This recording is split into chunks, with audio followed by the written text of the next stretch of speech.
मनुबम मपत्थे सोखे मन वज्जन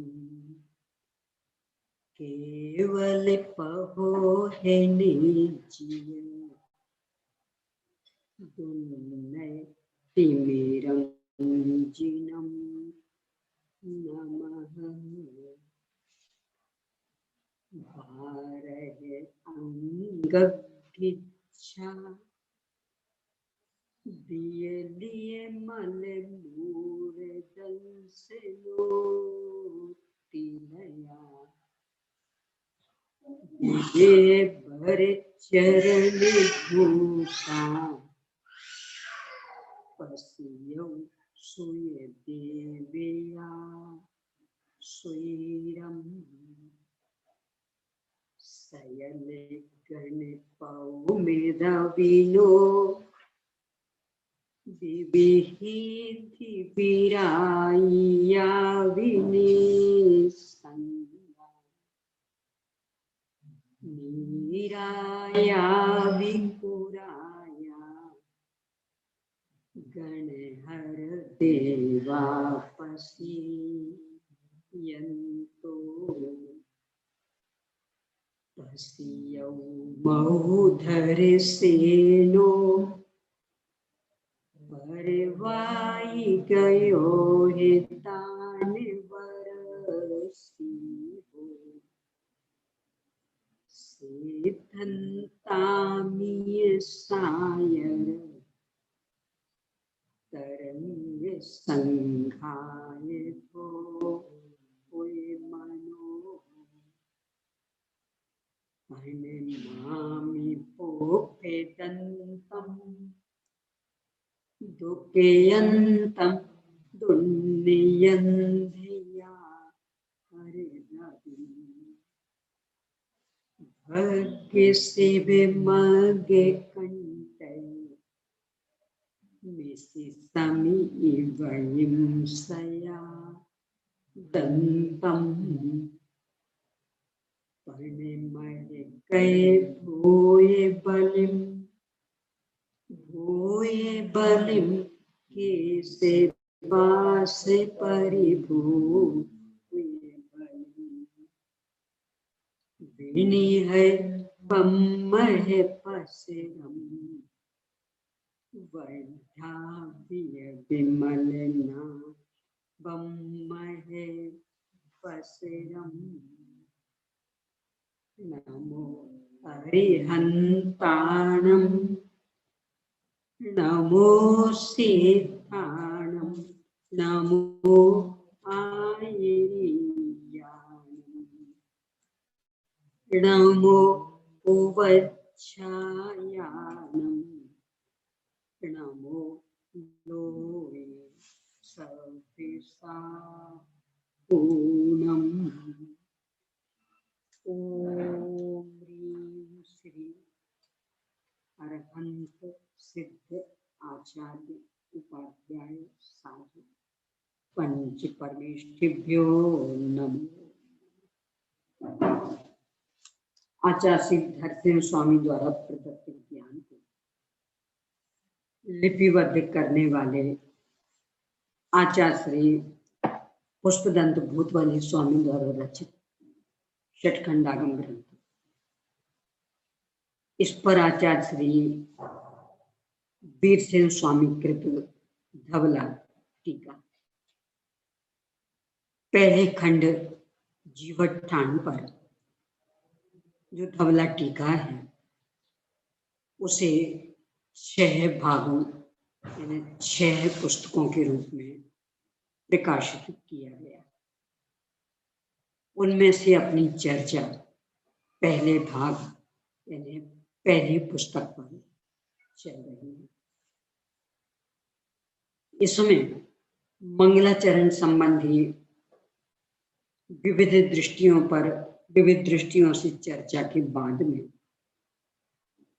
आचार्य श्री ने गुण स्थानों के अन्वेषण हेतु मार्गना स्थानों को कहूंगा, इस तरह की जो प्रतिज्ञा की उसमें मार्गनाओं के नाम और मार्गनाओं का अति संक्षिप्त स्वरूप बताया। इसके बाद सत आदि 8 अनुयोगों द्वारा गुण स्थानों को कहता हूं।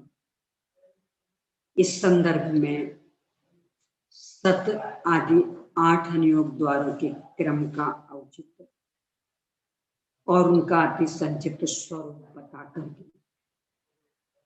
क्रमशः एक एक गुण स्थान पर चर्चा करनी प्रारंभ हुई। उसमें पहले से चौथे गुण स्थान तक अभेद विवक्षा में मिथ्या दृष्टि, सासाधन सम्यक दृष्टि, सम्यक मिथ्या दृष्टि, असंयत सम्यक दृष्टि, इस तरह से सत की अपेक्षा इनका निरूपण किया। इसके बाद 5वें से 12वें गुण स्थान पर भेद विवक्षा में संयमा संयम, अप्रमत्त संयत, प्रमत्त संयत, अप्रमत्त संयत, फिर अपूर्व करण प्रविष्ट शुद्धि संयत, उपशमक शपथ, अनिवृत्ति करण, बादर सांप्राय प्रविष्ट शुद्धि संयत, उपशमक शपथ, सूक्ष्म सांप्राय प्रविष्ट शुद्धि संयत, उपशमक शपथ, उपशांत कषाय छदमस्त भीतरान और क्षीण कषाय छदमस्त भीतरान। इस तरह से 5वें से 12वें गुण स्थान की चर्चा। इसके बाद पुनः अभेद विवक्षा में 13वें और 14वें गुण स्थान को संयोग केवली और अयोग केवली के रूप में स्पष्ट करते हुए सत अनुयोग से इनकी चर्चा की है। 14वें गुण स्थान की चर्चा करते हुए चूंकि 13वें गुण स्थान के संदर्भ में आचार्य श्री ने कहा था अनादि निधन आज से ही इन सब के लिए प्रामाणिक, अनादि निधन आर्ष में ऐसा इनका स्वरूप कहा गया। इसको लेकर के न्याय शैली में बहुत सुंदर मीमांसा यहाँ चल रही है। मूल में तो विषय ये उठाया अनादि निधन आर्ष हो ही नहीं सकता, वचन प्रमाण हो ही नहीं सकते। क्यों नहीं हो सकते? क्योंकि वचनों में अभिसंवादीपना नहीं होता। आचार्य ने उदाहरण दिया जैसे चक्षु द्वारा ज्ञात विषय में अभिसंवादीपना निर्णायकता प्रामाणिकता देखी जाती है, उसी प्रकार वचनों द्वारा ज्ञात विषय में भी अभिसंवादीपना निर्णायकता देखी जाती है। इस पर से तो शंका खड़ी हुई, कहीं कहीं और कभी कभी चक्षु द्वारा ज्ञात विषय में भी विसंवाद हो जाता, पर वो प्रामाणिक कहाँ है? यहाँ उत्तर दिया ऐसे यदि वचनों में भी हो जाए तो वे प्रामाणिक नहीं रहेंगे, परंतु ऐसा परोक्ष ज्ञान में ही संभव है, प्रत्यक्ष ज्ञान में संभव नहीं है। यहाँ जो आर्ष हैं वे प्रत्यक्ष ज्ञाता के वचन हैं, इसलिए विसंवाद के लिए अवसर नहीं है। शंका समाधान क्रमशः बढ़ते बढ़ते बात यहां तक आ गई कि जैसे सामान्य से कह देते हैं कि गन्ना मीठा हो, तो पूरा मीठा कहाँ है? उसका ऊपर का भाग तो नहीं है मीठा, जड़ भी नहीं है मीठी, खाई भी नहीं जाती। ऐसे ही आप सामान्य से भले कहें कि आर्ष वचन प्रामाणिक, पर उनमें से आप पूरे को प्रामाणिक नहीं कह सकते, कुछ उसमें विसंवाद वाला हिस्सा भी होना चाहिए। इस रंग का पर अपन विचार कर रहे हैं। पेज नंबर 195 पर संख्या है, इसे पुनः पढ़ के आगे विषय बढ़ाते हैं। जिस प्रकार गन्ना नाना रस वाला होता है, उसके ऊपर के भाग में भिन्न प्रकार का रस पाया जाता है, मध्य के भाग में भिन्न प्रकार का है और नीचे के भाग में भिन्न प्रकार का रस पाया जाता है, और फिर भी कह देते हैं सब मीठा। उसी ही प्रकार अवयव रूप आर्ष वचन को भी अनेक प्रकार का मान लेना चाहिए, यानी कुछ प्रामाणिक भी और कुछ अप्रामाणिक भी ऐसा मान लेना चाहिए। समाधान नहीं, क्योंकि वाच्यवाचक के भेद से उसमें नानापना माना ही गलत है। यानी जो आप कह रहे हैं कि विविधता, तो हमें विविधता स्वीकार है। आर्ष वचन ये मात्र वाचक है, जिस विषय के प्रतिपादक है। वाच्य तो वाच्य और वाचक दो भेद तो हो ही गए, और फिर उसमें भी अनेक अनेक दृष्टिकोण स्यात्पाठ शैली की विविधता हमें स्वीकार। शंका, जिस प्रकार वाच्यवाचक के भेद से आर्ष वचनों में भेद माना जाता है, उसी प्रकार वचनों में सत्य असत्य कृत भी भेद मान लेना चाहिए। मूल तो शंकाकारी यहाँ अड़े। गन्ने का जो उदाहरण दिया था, तो वो ये थोड़ी कह रहा कि आपको 3 हिस्से मानने नहीं है, वो तो ये कहना चाह रहा हूं कि आप कह देते हैं सामान्य से पूरे गन्ने को मीठा, और ऊपर का हिस्सा मीठा कहाँ होता, कौन खाता है उसे? नीचे का हिस्सा मीठा कहाँ होता, उसे कौन खाता है?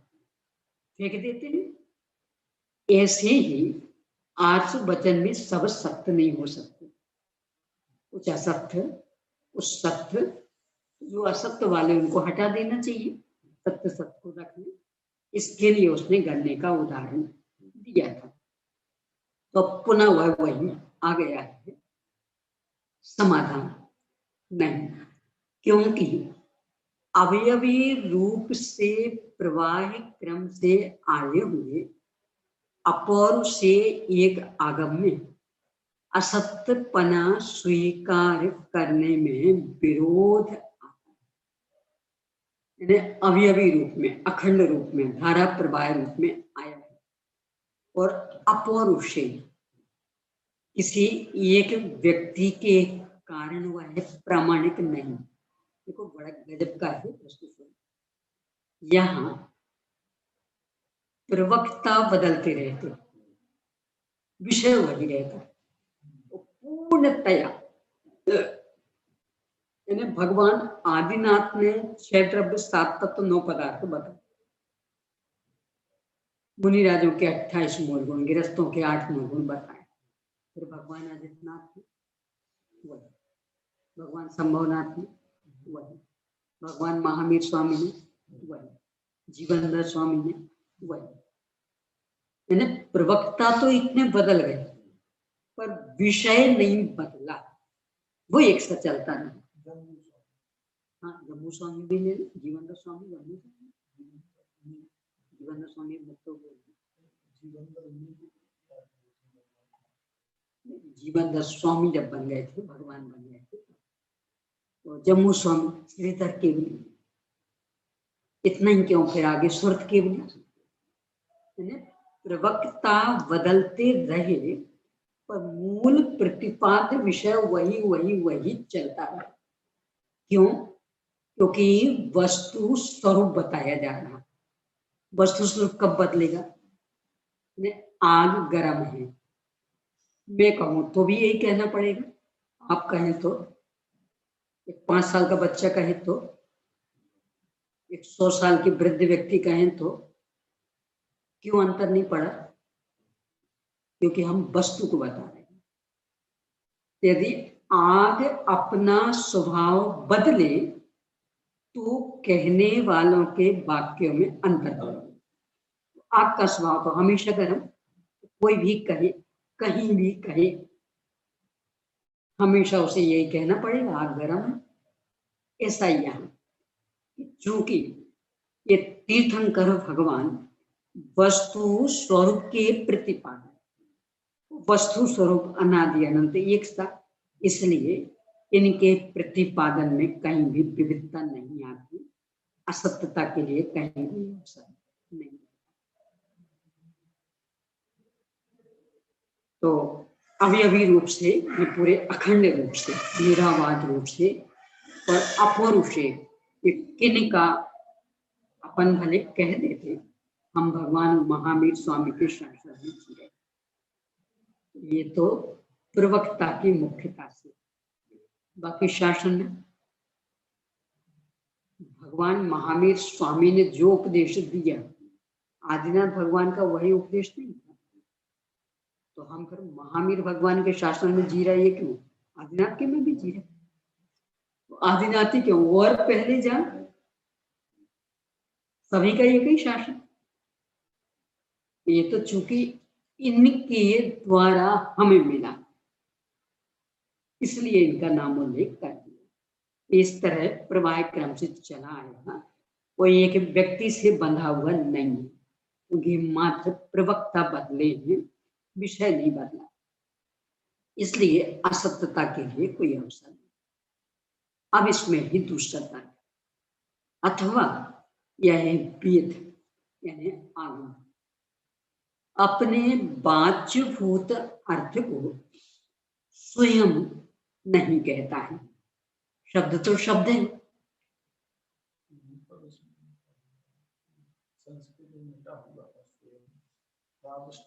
स्वयं आचष्टे,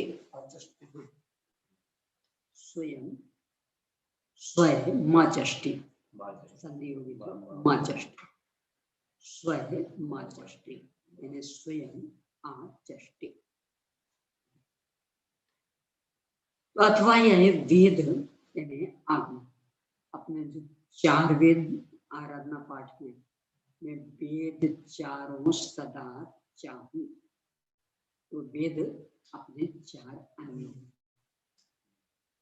आराधना पाठ में जो है पंक्ति, मैं वेद चारों सदा चाहूं, वहां वेद अपने चारों अन्य, यहाँ भी वही, यह वेद यानी आगम अपने वाच्यभूत अर्थ को स्वयं नहीं कहता, क्योंकि वो तो जड़ है वचन, तो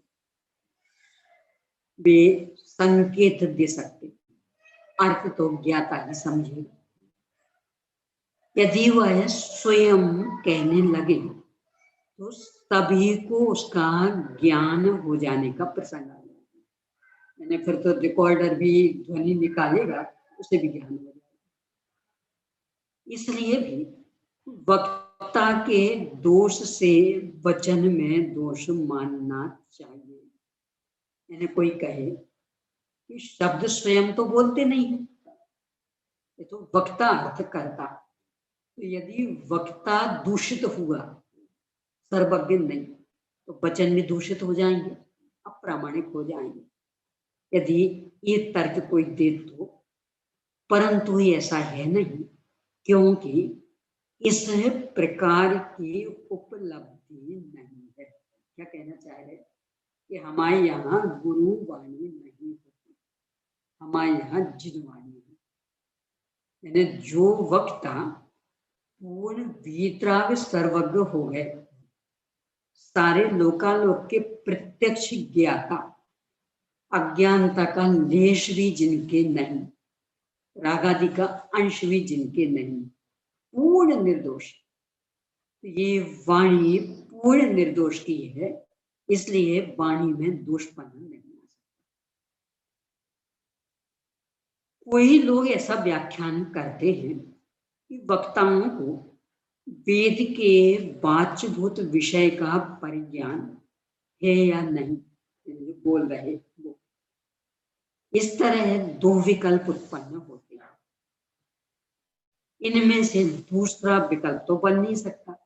यानी उन्हें ज्ञान नहीं है और फिर भी बोल रहे, ये तो हो नहीं सकता, क्योंकि ऐसा तो कोई पागल ही करेगा, ज्ञानी के तो संभव नहीं। क्योंकि जो वेद के अर्थ ज्ञान से रहित है उसको वेद का व्याख्याता मानने में विरोध आता है। यानी जिसे ज्ञान ही नहीं तो व्याख्यान क्या करेगा। यदि कहो कि इसमें कोई विरोध नहीं है तो सबको संपूर्ण शास्त्रों का व्याख्याता हो जाना चाहिए, क्योंकि अज्ञपन सभी के बराबर है। यानी हमने जो कहा वो भी सही, आपने जो कहा वो भी सही, ये तो अपने यहाँ स्वीकृत नहीं है। अपने यहाँ तो एकमात्र सर्वज्ञ ही प्रमाण। यदि प्रथम विकल्प लेते हो कि वक्ता को वेद के अर्थ का ज्ञान है, तो वह वक्ता सर्वज्ञ है कि असर्वज्ञ। इनमें से दूसरा विकल्प तो माना नहीं जा सकता, क्योंकि ज्ञान विज्ञान से रहित होने के कारण जिसने स्वयं प्रमाणता को प्राप्त नहीं किया है, ऐसे व्याख्याता के वचन प्रमाण रूप नहीं हो सकते। तो असर्वज्ञ वक्ता ये तो हमें स्वीकार नहीं प्रमाणता के संदर्भ में। तो अब फिर ये कही रहा कि जो वक्ता है वे सर्वज्ञ, और चूंकि वे सर्वज्ञ हैं, सकलज्ञ हैं, पूर्ण वीतराग हैं, इसलिए उनके द्वारा प्रतिपादित अर्थ पूर्णतः सत्य है, उसमें असत्य के लिए कहीं कोई अवसर नहीं है। अब इस पर से प्रश्न, शंका। असर्वज्ञ वक्ता और उसके वचन को अप्रमाणता भले ही मान ली जाए, परंतु आगम में अप्रमाणता नहीं मानी जा सकती, क्योंकि आगम पुरुष के व्यापार की अपेक्षा से रहे। अभी पता किस ओर बढ़ रहे हैं। वैदिक संस्कृति में वेद को अपौरुषेय माना, तो अब ये उस ओर जा रहा है, और अपौरुषेय किसी पुरुष ने किया ही नहीं, इसलिए निर्दोष। आप तो कह रहे तो हमारे यहाँ सर्वज्ञ भगवान की वाणी, ये तो पुरस्कृत है, इसका मतलब सर्वोच्च, इस ओर तो बढ़ रहे हैं। समाधान नहीं, क्योंकि व्याख्याता के बिना वेद स्वयं अपने विषय का प्रतिपादक नहीं है। जो शब्द अपने आप थोड़ी अर्थ बताएंगे, ये तो कोई व्याख्याता बताएगा, और व्याख्याता यदि सर्वज्ञ है तो अर्थ सही बताया जाएगा। इसलिए उसका वाच्यवाचक भाव व्याख्याता के अधीन है। तो आप जो अपौरुषेय कहते वो बात सही नहीं। अतएव वेद में पुरुष व्यापार की निरपेक्षता नहीं बन सकती। यानी अपौरुषेय का अर्थ उसने निकाला किसी भी व्यक्ति का योगदान नहीं। अपने यहाँ अपौरुषेय का अर्थ अमुक व्यक्ति का योगदान, परंपरा से चला रहा, अमुक ने मात्र कहा, ऐसा नहीं। अपन तो कह रहे अपौरुषेय इसे, यानी बराबर अनादि प्रवाह चला रहा है। जो आदिनाथ भगवान ने कहा वही महावीर भगवान ने किया कहा, उनके पहले निर्वाण सागर ने वही कहा था, और उनके पहले और कोई, यानी सब ने एक ही बात कही। तो ये चूंकि अमुक व्यक्ति ने कही, इसलिए प्रमाण ये हमें मान्य नहीं। क्या मान, जैसा वस्तु स्वरूप है वैसा वीतराग सर्वज्ञ ने कहा, इसलिए हमें प्रमाण। अब वो कौन थे वीतराग सर्वज्ञ? असंख्य हो चुके, कोई एक दो थोड़ी है कि जो नाम बताएं, और नाम से आपको लेना देना क्या? मैंने दो दो चार होके सब किसने कहा? आप पहले बताइए किसने कहा, इसके आधार से हम निर्णय करेंगे कि मानना कि नहीं मानना। तो ये जिद सही मानी जाएगी? कि आप 2 2 4 गिन के देख लो ना, किसने कहा इससे क्या लेना देना? जिसने कहा हम उस व्यक्ति के व्यक्तित्व के कारण 2 2 4 को सही नहीं कह रहे हैं, तो क्या कि 2 2 4 चूंकि होते हैं इसलिए उसे बताने वाला व्यक्ति सही, यानी व्यक्ति के कारण उसका कथन सही नहीं मान रहे हम, उसका कथन वस्तु स्वरूप के अनुरूप, इसलिए फिर कथन करने वाले भी सही। तो किसने कथन किया इससे क्या फर्क पड़ना, क्योंकि वस्तु स्वरूप से वक्ता की प्रामाणिकता, ना कि वक्ता से वस्तु स्वरूप की प्रामाणिकता, इसलिए उसे अपौरुषेय कहा। तो कोई भी व्याख्यान करने वाला नहीं हो तो शब्द अपने आप में अर्थ कैसे बताएंगे? अतएव वेद में पुरुष व्यापार की निरपेक्षता नहीं बन सकती, यानी आगम हो, शब्द रूप हो और किसी व्यक्ति का उसमें योगदान नहीं हो, ये संभव नहीं। इसलिए आगम पुरुष की इच्छा से अर्थ का प्रतिपादक है, ऐसा समझना चाहिए, यानी व्यक्ति का योग उपयोग उसमें जुड़ा हुआ है और इससे ही अर्थ निकला है। ऐसी अवस्था में वक्ता की प्रमाणता से वचन में प्रमाणता आती है।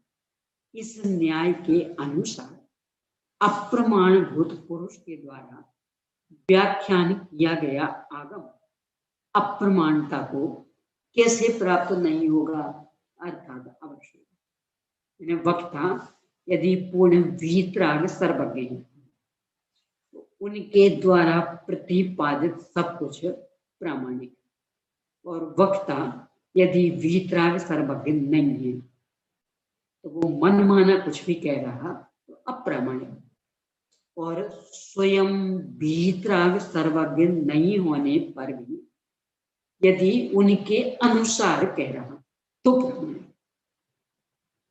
क्या मतलब? अपने सब शास्त्र प्रामाणिक क्यों?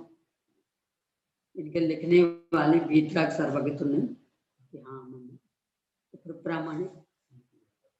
इन्होंने वीतराग सर्वज्ञ ने जो बताया जैसा बताया वैसा लिखा, इसलिए प्रामाणिक। इन्हें लिखने वाले तो छदमस्त और लिखा हुआ विषय वो सर्वज्ञ की वाणी, जिन वाणी सर्वज्ञानी शादी, इसलिए प्रामाणिक। इसलिए जिसने संपूर्ण दोष और आवरणों को दूर कर देने से संपूर्ण वस्तु विषय ज्ञान को प्राप्त कर दिया है, वही आगम का व्याख्याता हो सकता है, ऐसा समझना चाहिए। संपूर्ण दोष रागादि वितरागता हो गई, संपूर्ण आवरण ज्ञानावरणादि तो उनके नाश से सर्वज्ञता।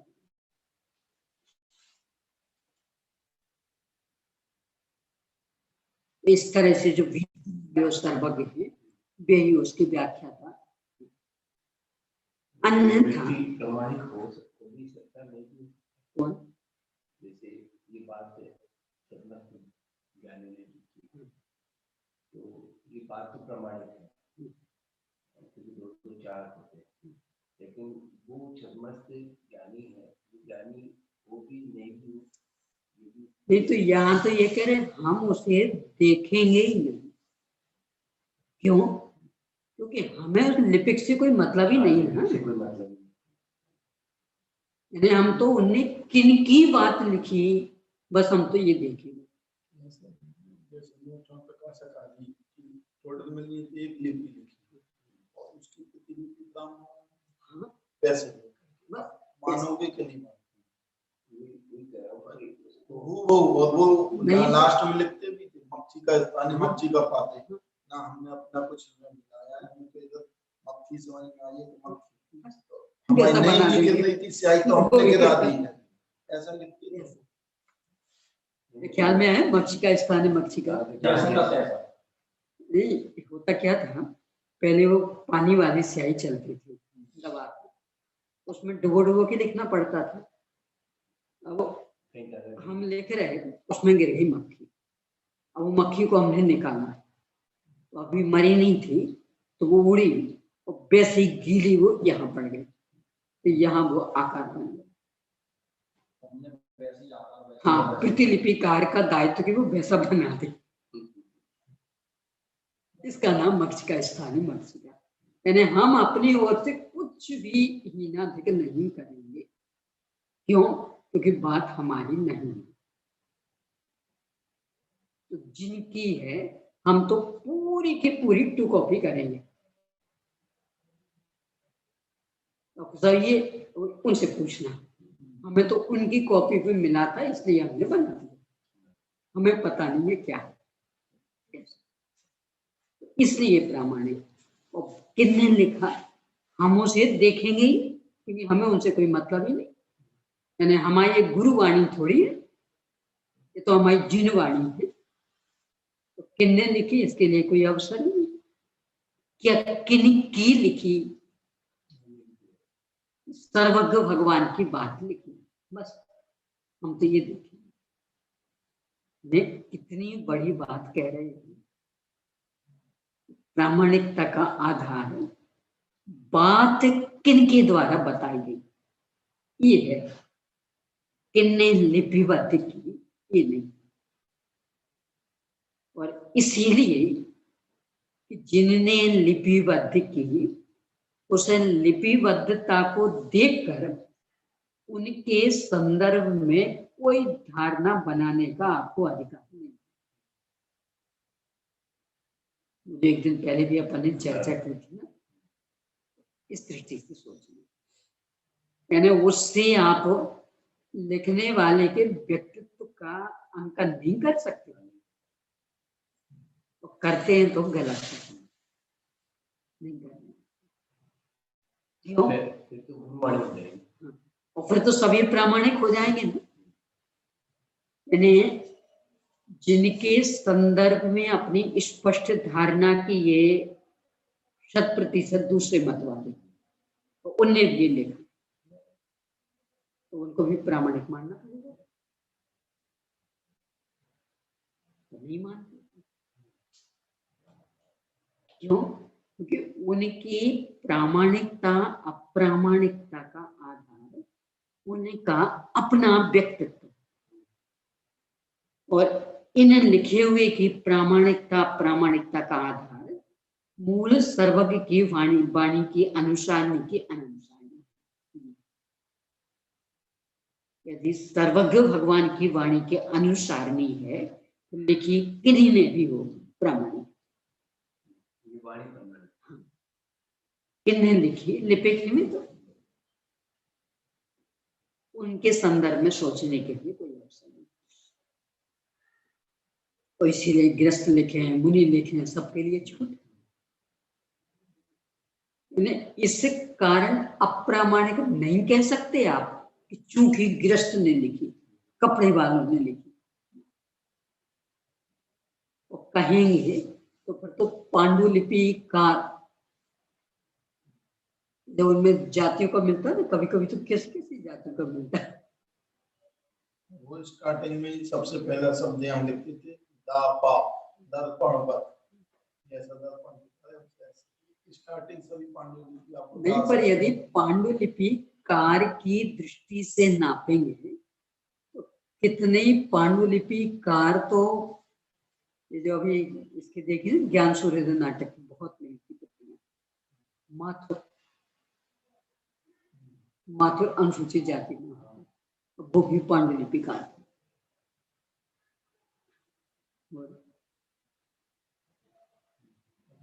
सक्सेना सक्सेना पांडुलिपिकार ज्ञान सूर्योदय नाटक की बहुत मेहनत कोई तो एक इशारे पर पूरे खोजते तो पता नहीं हजारों मिल जाती। अनेकांत ज्ञान मंदिर बीना को मात्र एक समाचार दिया, 27 पांडुलिपि वहां से मिली। अपने जयपुर के आदर्श नगर के मंदिर से 4 पांडुलिपि वहां मिली। उनको देखा तो प्रतिलिपिकार सब जाते, क्या करना, क्योंकि उनने लिखी अच्युतमान ने।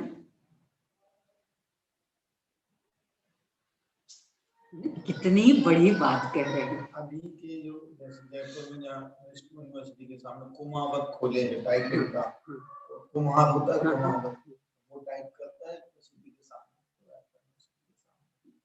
अच्छा तो अपना थीसिस टाइप करा लेते हैं। लिपिक की प्रामाणिकता अप्रामाणिकता उसकी अपनी रहेगी। वो जो लिख रहा तो किनकी बात लिख रहा, उनसे जुड़ेगी वो, इसके व्यक्तित्व से नहीं। तो इसीलिए अपने यहाँ कितना गजब का स्वरूप, किन्हीं ने भी लिखी हो सब जिनवाणी कहलाती। चाहे आचार्य कुंद स्वामी ने लिखी हो, चाहे आचार्य पुष्पदंत स्वामी ने लिखी हो, चाहे आचार्य बुद्धबली स्वामी ने लिखी हो, चाहे कविवर आशादर जी ने लिखी हो, चाहे कविवर बनारसी दास जी ने लिखी हो, तो लिपिक वाणी तो जिनेन्द्र भगवान की, तो जिन वाणी के हैं। कितनी बड़ी बात। अपन इस गंभीरता को नहीं समझ पा रहे तो जिन वाणी को गुरुवाणी बनाना चाहिए। इसका क्या भोगना पड़ेगा फल, ये सोच ही नहीं रहा। गुरुवाणी मंथन से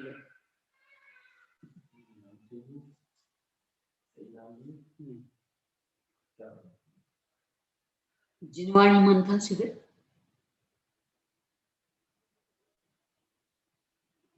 गुरुदेव श्री ने तो उसका विश्लेषण किया। तो मंथन आप किसका कर रहे हैं?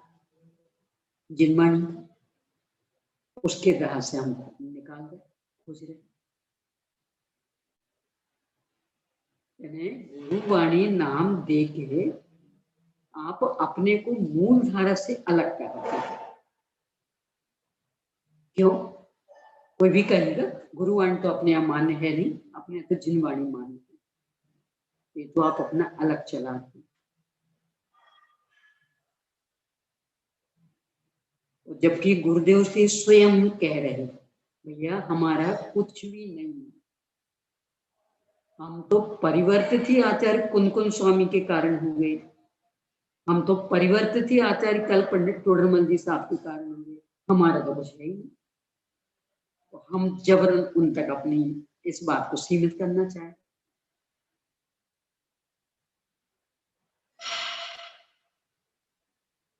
तो जब ये पहला लगा था, पहला शायद मांगी तुंगी में मुक्तागिरी पोन्नूर में लगा था पहला, पोन्नूर में तब से ये बात कह रही नाम बहुत अपने यहाँ गुरुवाणी नहीं होती, जिनवाणी। तो आप गुरुवाणी में सीमित करके जिनवाणी वाली प्रामाणिकता को वहां से निकाल लें।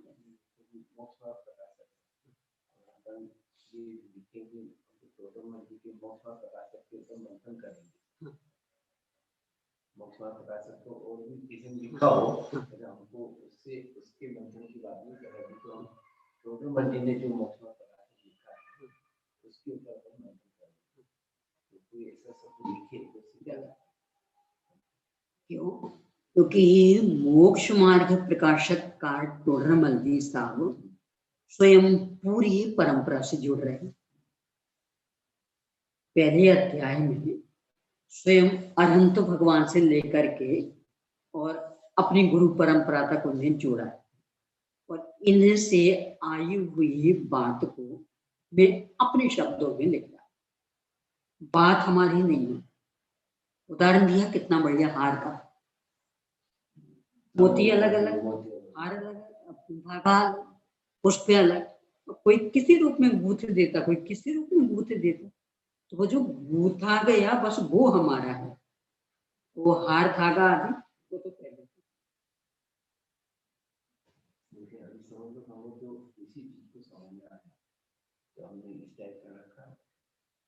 इससे ही तो फिर व्यक्तिवाद सिद्ध हो गया ना। ये जो अपौरुषेयता बता रहे हैं, अनादि निधन प्रवाह बता रहे, वो आपने खंडित कर दिया ना, क्योंकि आचार्यकल पंडित टोडरमल जी अनादि निधन नहीं।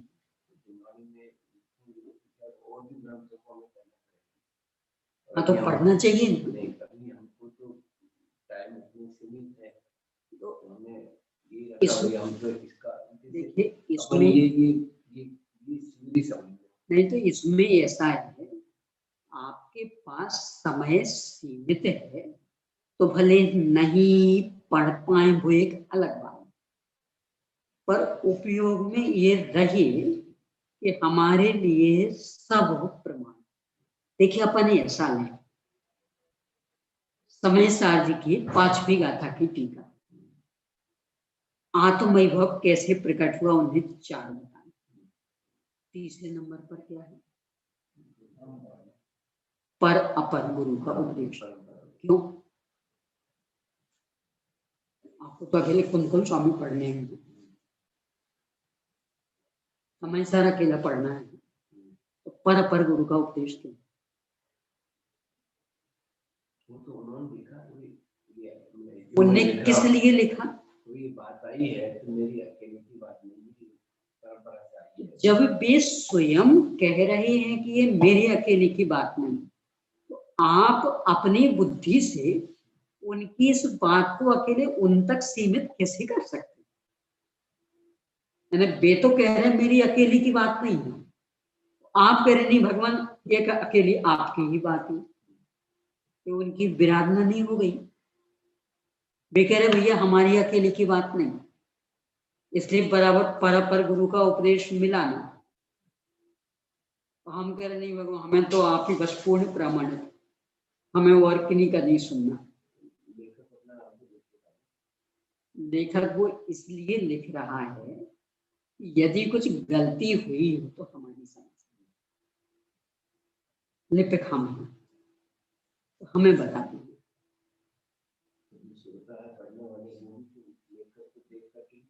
गलत है, अपने यहाँ लेखक को देख के नहीं पढ़ा जाता, और यदि पढ़ते हैं तो फिर आप जिनवाणी नहीं पढ़ रहे,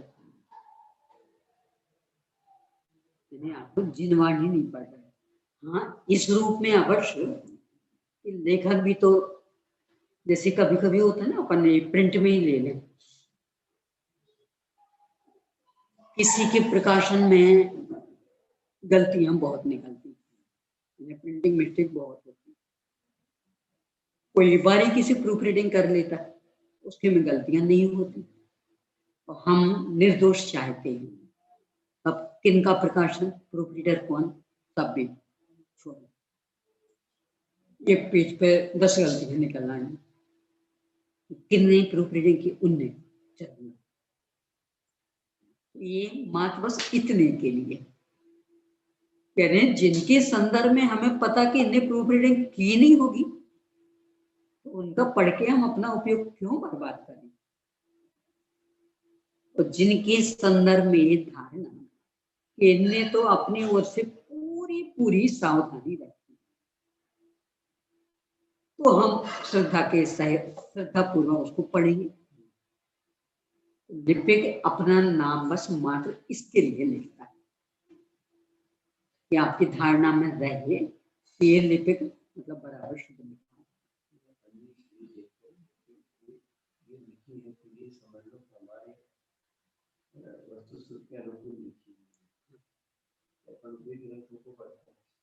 नहीं तो वस्तु बाकी तो नहीं पढ़ते, अभी तो वक्तापन बहुत से देखे जाते हैं, लेकिन अपन सारे वक्ताओं का नहीं सुनते, ये वक्ता हो गया ये प्रमाणिक बोली लिख रहा है, इसलिए इसको नहीं पढ़ते।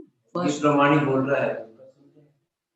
वस्तु स्वरूप के अनुकूल लिखी है, ये आप पढ़ के ही जान पाएंगे कि बिना पढ़े?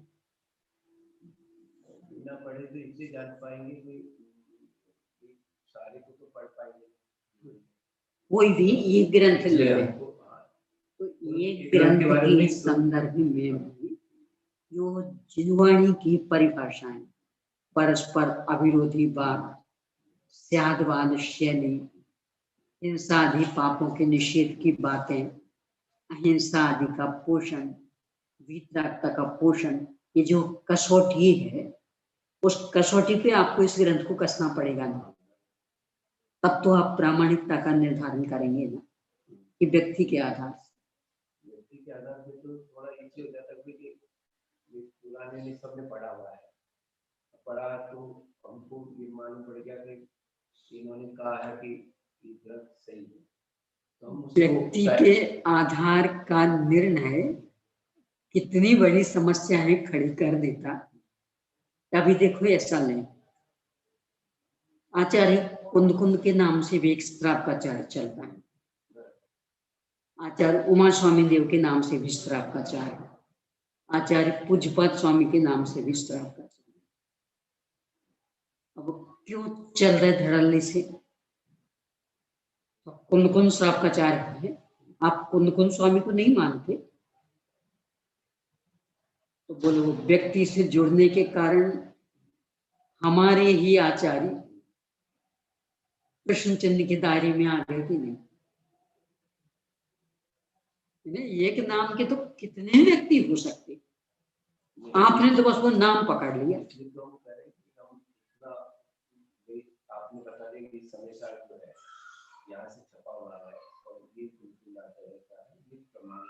मैं वही तो कह रही ना कि हमने पढ़ लिया, बाकी हम नहीं पढ़ रहे हैं समय साल। नहीं तो वही मैं कह रही ना कि ये श्राप का चार्य यहाँ से छपा हुआ कुंद कुंदाचार्य का, देखो लिखा है कुंद कुंदाचार्य, कर लें स्वीकार। व्यक्ति से जुड़ने से बस ये समस्या है। हम तो जो जिनवाणी की परिभाषा दी शास्त्र की, हम उस कसौटी पर कसेंगे। ये आचार्य कुंद कुंद स्वामी का लिखा है कि पूज्यपाद स्वामी का लिखा, हम ये नहीं देखेंगे।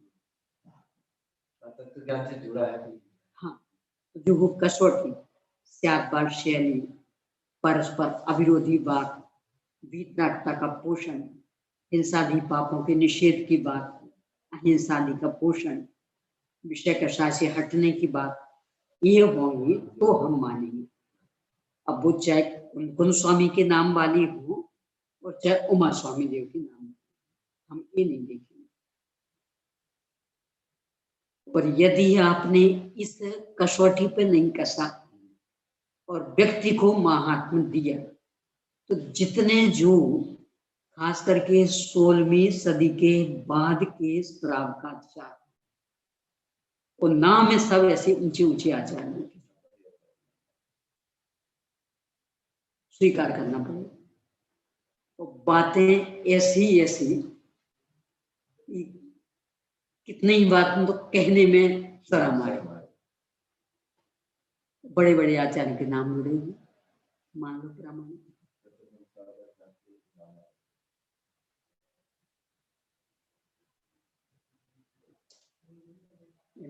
व्यक्ति से जुड़ने के कितने दुष्परिणाम, क्योंकि एक नाम वाला कोई एक ही व्यक्ति तो नहीं होता है ना। इस आचार्य कुंद कुंद मानतों स्वामी है ना, अभी तक के इतिहास में 11 मानतों आचार्य मिल चुके। ये जो भक्तामर स्तोत्र किन मानतों आचार्य का 11 मिल चुके, अलग अलग संबंध के। क्या मानना?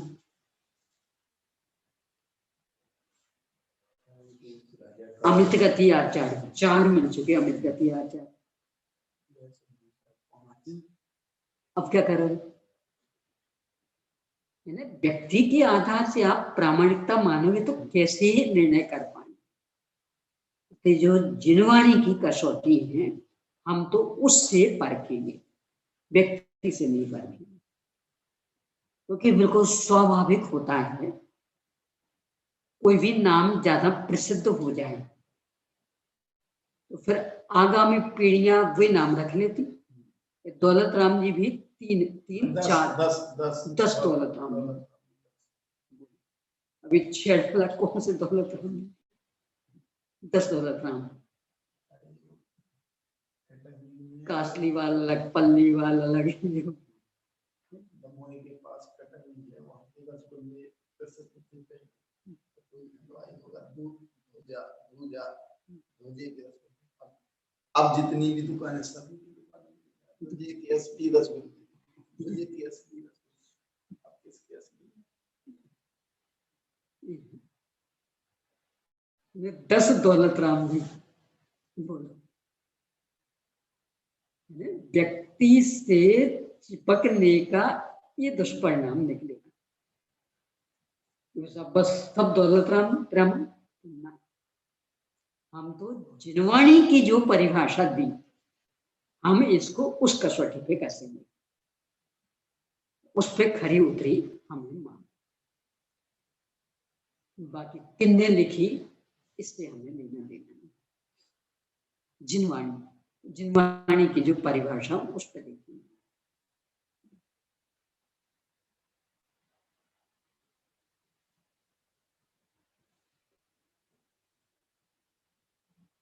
अकलंग स्वामी भी 2-3 प्रसिद्ध हो गए। एक अकलंग शराब का चार भी है।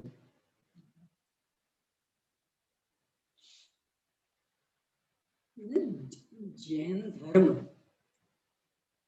जितना गंभीर है और जिसके बल पर उसकी प्रामाणिकता सुरक्षित रही, अपन ने उसको उतना ही उथली दृष्टि से देखना शुरू कर दिया, इसलिए प्रामाणिकता पर आँच आने लगी। गंभीर को गंभीर रहने तो उसी गंभीरता से देखो, क्यों व्यक्ति से जुड़ना चाहे। और व्यक्ति से जुड़ने के तो दुष्परिणाम कितने। देखो, गहराई से सोचना, बुरा नहीं मानना। गुरुदेव से सब आप ही बताओ, गुरुदेव से नहीं कहा कि नहीं कहा, और यदि हम बता देते हैं तो बिल्कुल आंख बंद करके स्वीकार कर लें, और नहीं बता पाए तो बाकी कितने ही शास्त्र हम बताएं, नहीं साहब, नहीं साहब, नहीं साहब, नहीं साहब। अब तो गुरुदेव जी का बताओ, बोलो कहां से कहां पहुंचे।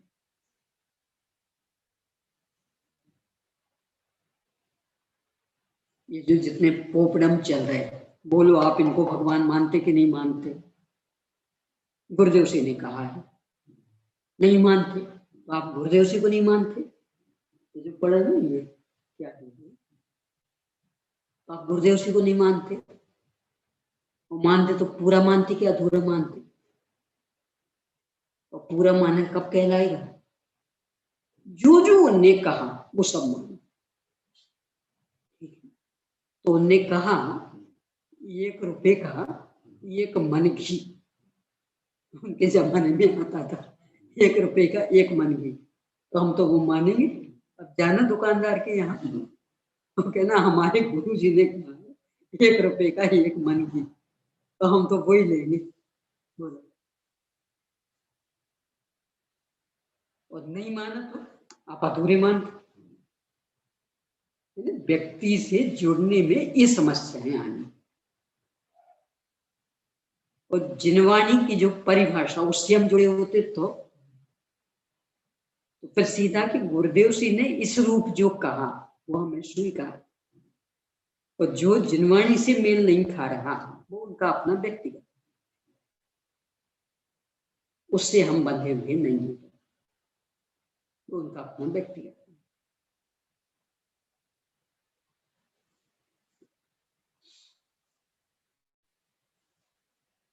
बहुत गंभीर है जिनवाणी। और यहाँ तो कितना स्पष्ट लिख रहे हैं, सर्वत्र ही, है ना। स्वयं अमृतचंद स्वामी लिख रहे हैं, आगम का सेवन, पर गुरु का उपदेश। क्यों लिख रहे हैं पर गुरु का उपदेश? हमारे पास तो समय नहीं है जाना, हमारे लिए तो आप ही परमेश्वर, हम तो आप तक ही सीमित रह रहे, ये कह रहे हैं ना, पर गुरु का उपदेश लीजिए।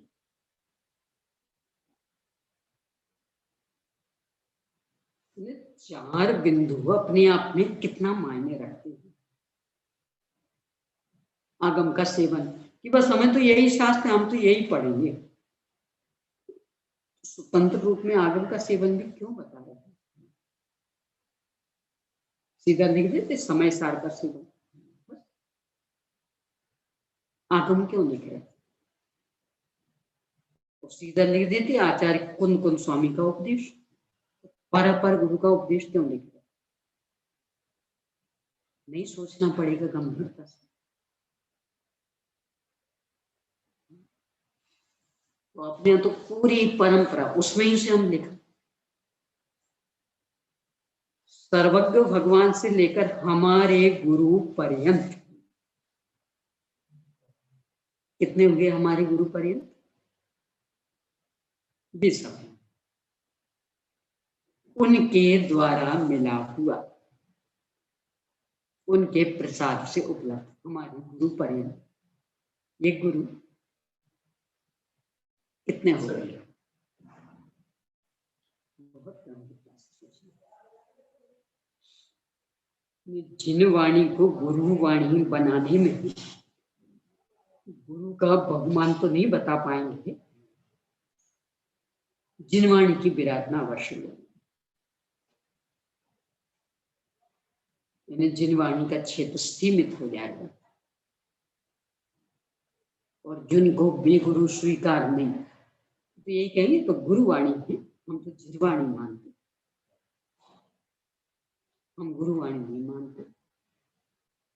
उपमंडूक बन जाए, उनके नाम से और कोई गलत बात बता, उपमंडूक बन जो गलती वो कर रहे वही गलती, वो कह रहे कि वर्तमान किनको मानते तो जैन हो, हम कह रहे हैं इनको इनकी सुनते तो दोनों जन ने अपने को एक दारी अदा किया, वर्तमान मतलब अनादि परंपरा बंद, इधर से परंपरा एक एक व्यक्ति से जुड़ लिया अपने को, वे कहेंगे तुम इन्हें मानोगे तो हम तुम्हें जैन कहेंगे, हम कहते तुम इन्हें मानोगे तो हम तुम्हें जैन कहेंगे। बात तो एक ही हो गई।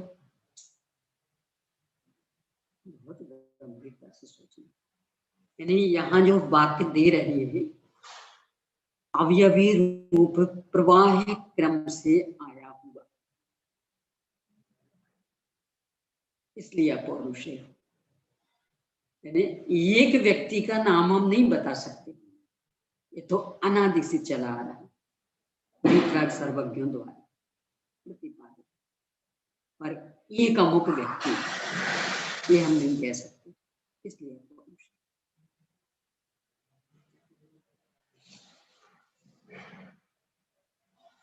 इस पर आप जितना सोचेंगे,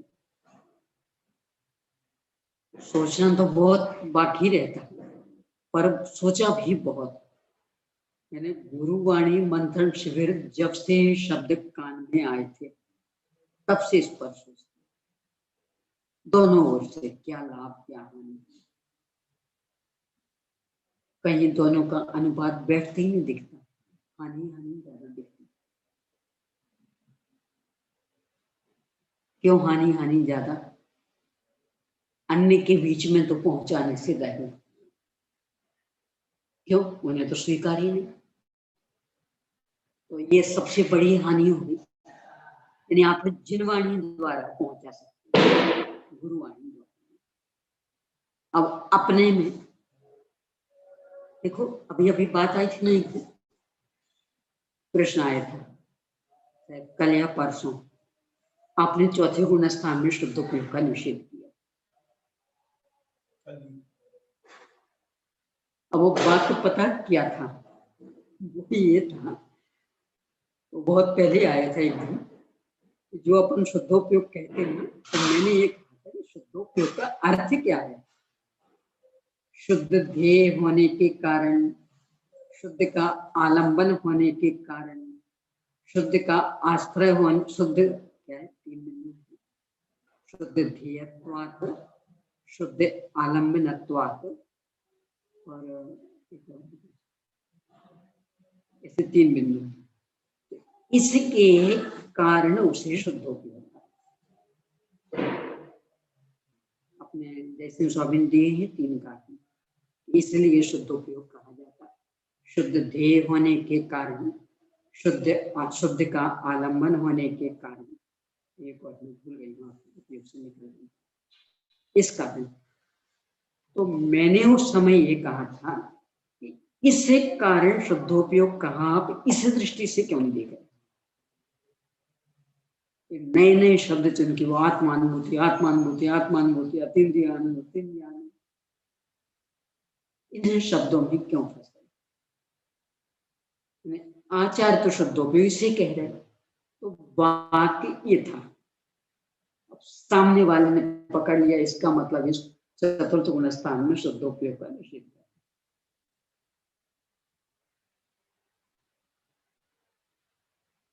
इन्हें व्यक्ति से जुड़ने का ये परिणाम।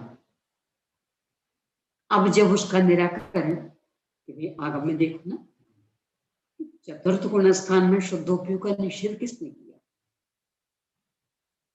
नहीं होगा तो अविरत सम्यक तो नाम कैसे कहूं। पर शुद्धोपयोग का अर्थ क्या है। शुद्धता का ध्येय, शुद्धता का अवलंबन। एक और शब्द मिल जाएगा कहीं मेरे में तो समय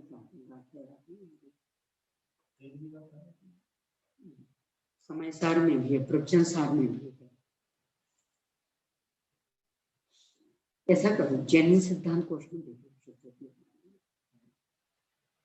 यहाँ जैन सिद्धांत कोश है,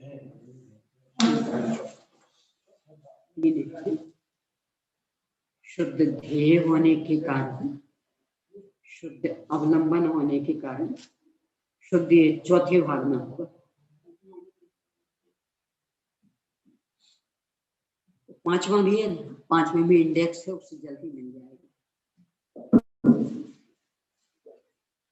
पांचवें में विषयांतर मणिका है, उससे जल्दी मिल जाएगा।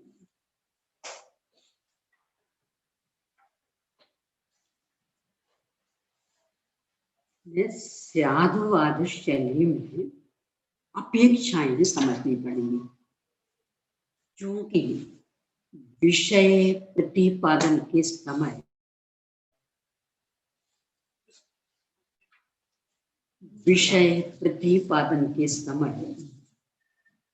कोई भी एक दृष्टिकोण मुख्य होता, बाकी गौण रहते। सर्वांगी जब उस विषय को समझेंगे तब सब पर चर्चा हो पाएगी। इस दृष्टि से अपने को इशारा करके देखना पड़ेगा।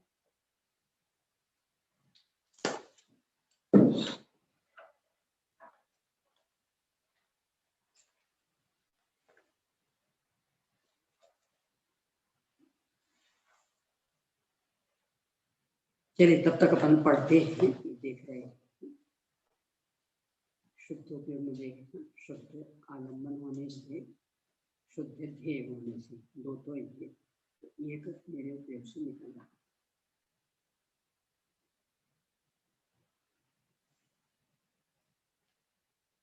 फिर से अपन देखते हैं 197 पेज पर शंका से। असर्वज्ञ वक्ता और उसके वचन को अप्रमाणता भले ही मानी, परंतु आगम में अप्रमाणता नहीं मानी जा सकती, क्योंकि आगम पुरुष के व्यापार की अपेक्षा से जाए। तो ये वेद की ओर, 4 वेदों को जो अपौरुषेय मानते, उनको लेकर के प्रश्न कि बस वो इसलिए व्यापार प्रतिपादन है, यानी बोलना, लिखना, अर्थ स्पष्ट करना। तो चूंकि इनसे रहित जो होगा वो निर्दोष होगा। समाधान नहीं, क्योंकि व्याख्याता के बिना वेद स्वयं अपने विषय का प्रतिपादक नहीं है। शब्द स्वयं कोई दूसरा शब्द का अर्थ बताएगा, इसलिए उसका वाच्यवाचक भाव व्याख्याता के अधीन है। अतएव वेद में पुरुष व्यापार की निरपेक्षता नहीं बन सकती। यानी वही प्रश्न उठा है जो प्रमेय रत्नमाला आदि पढ़ते उसमें भी, यदि वेद पूर्ण प्रामाणिक है, एक वाक्य विधि, भावना और नियोग, इसको लेकर के वहां विवाद चलता है। यानी एक शब्द का अर्थ कोई भावना करते, कोई नियोग करते, कोई विधि करते, क्यों? अजैर यष्टव्यम, अज से यज्ञ करना चाहिए। इसमें भावना, विधि और नियोग, ये तीन धाराएं। एक लिखते ये तो भावना पर, एक लिखते विधि बता है, एक लिख रहे नियोग कि बकरों का तो इसलिए ही जन्म है, कौन सा अर्थ ब्राह्मण। इस तरह से फिर उसका खंडन किया। यदि वे प्रामाणिक तो ये विविधता क्यों आई?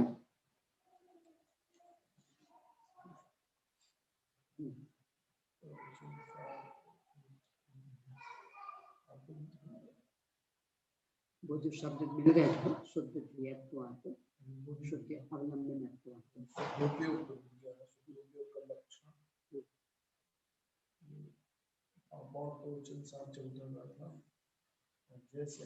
नहीं आप तो वे वाक्य देखिए, शुद्ध ध्येयत्वात्, शुद्ध अवलंबनत्वात्, एक और है बात।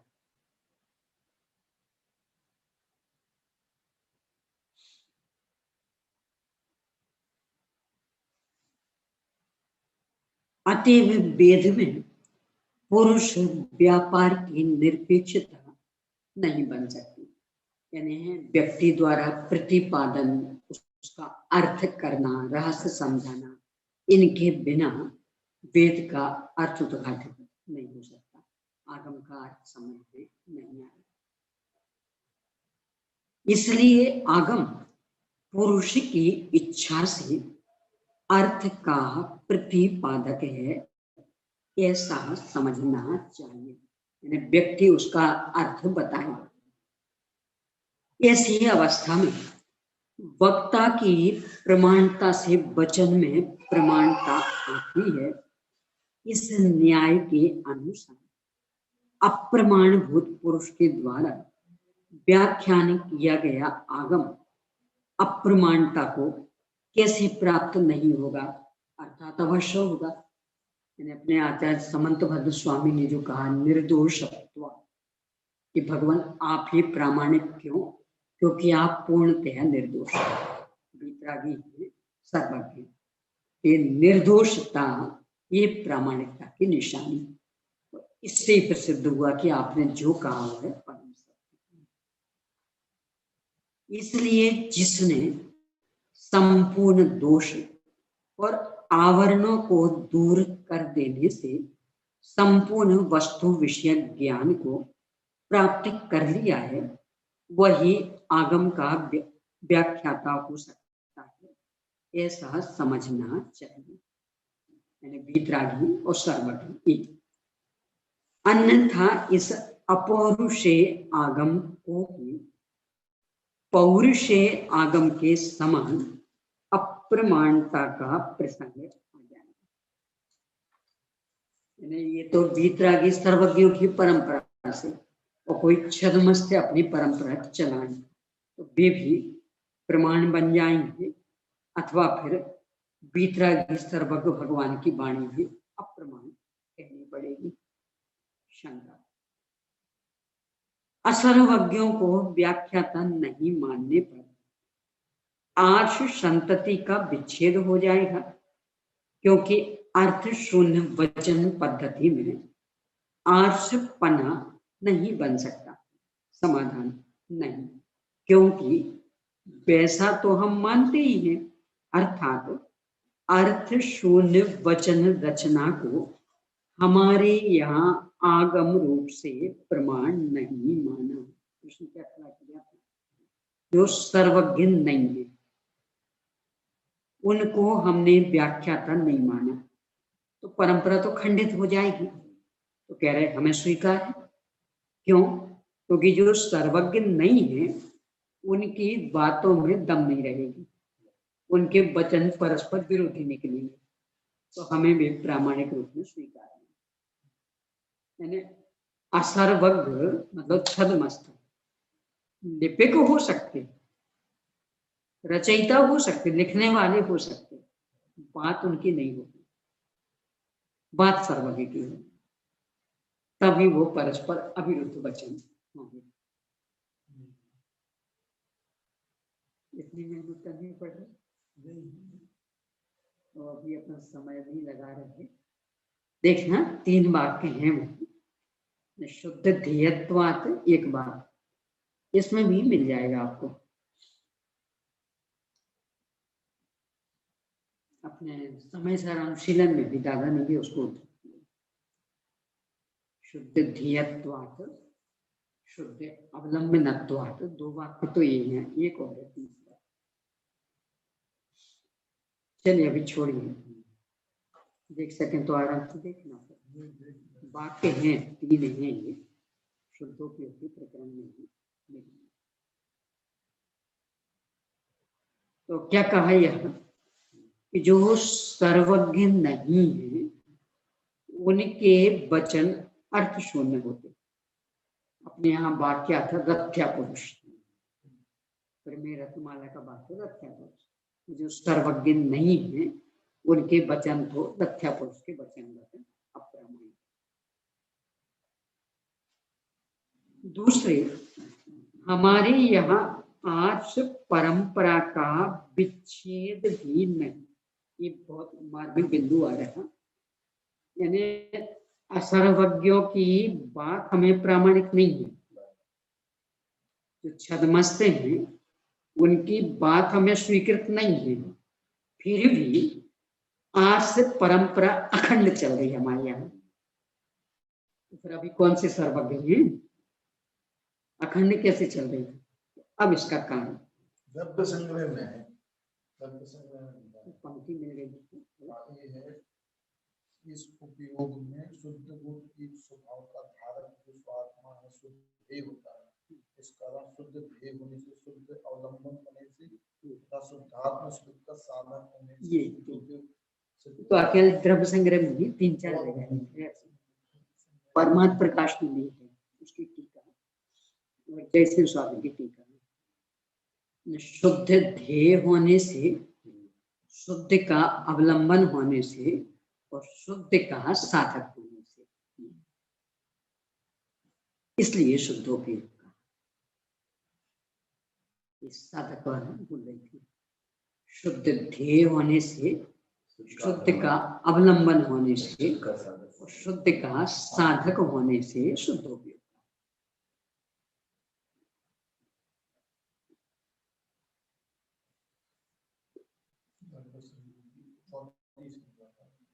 और भी कई जगह है, और भी उदाहरण होंगे आप देखेंगे। आचार्य जयसिंह स्वामी के भी है और परमात्म प्रकाश में भी है।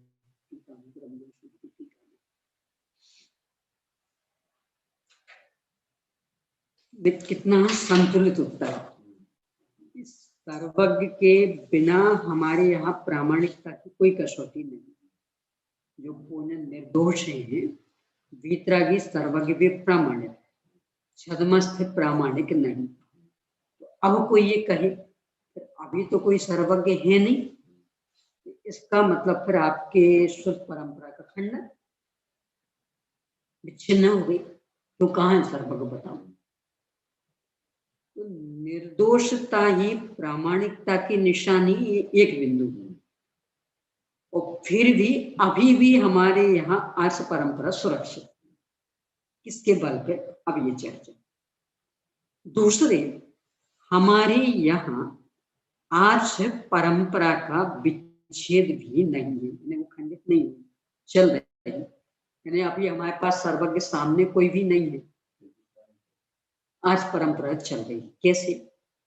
क्योंकि जिसका दोष और आवरण से रहित अरहंत परमेष्ठी ने अर्थ रूप से व्याख्यान किया है, जिसको चार निर्मल बुद्धि रूप अतिशय से युक्त चार ज्ञान, मत शुद्धवधि मना पड़े ज्ञान, निर्मल बुद्धि रूप अतिशय से युक्त और निर्दोष गणधर देव ने धारण किया है, जो ज्ञान विज्ञान संपन्न गुरु परंपरा से चला आ रहा है, जिसका पहले का वाच्य वाचक भाव अभी तक नष्ट नहीं हुआ है, और जो दोषावरण से रहित तथा निष्प्रतिपक्ष सत्य स्वभाव वाले पुरुष के द्वारा व्याख्यात होने से श्रद्धा के योग्य है,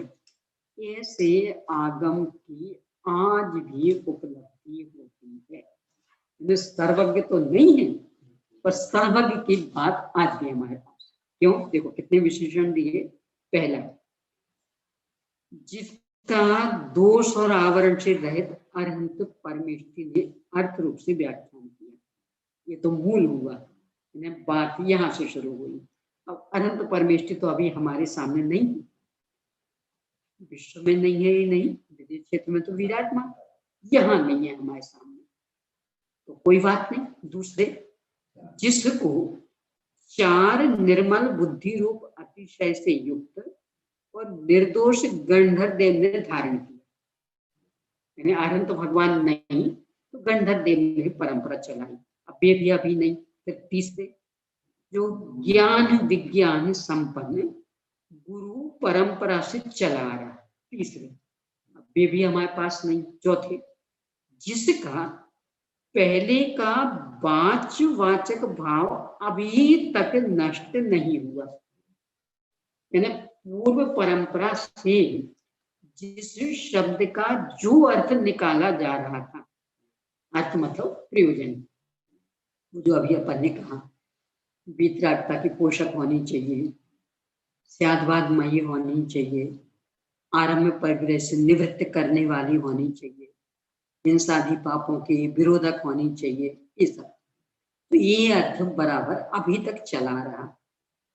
और जो दोष आवरण से रहित तथा निश्चय प्रतिपक्ष सत्य स्वभाव वाले पुरुष के द्वारा व्याख्या, यानी जो व्यक्ति हमें आज समझा रहे, कदाचित अन्य क्षेत्रों में भी अप्रामाणिक होंगे क्योंकि सर्वज्ञ नहीं, परंतु इस क्षेत्र में पूर्णतया प्रामाणिक।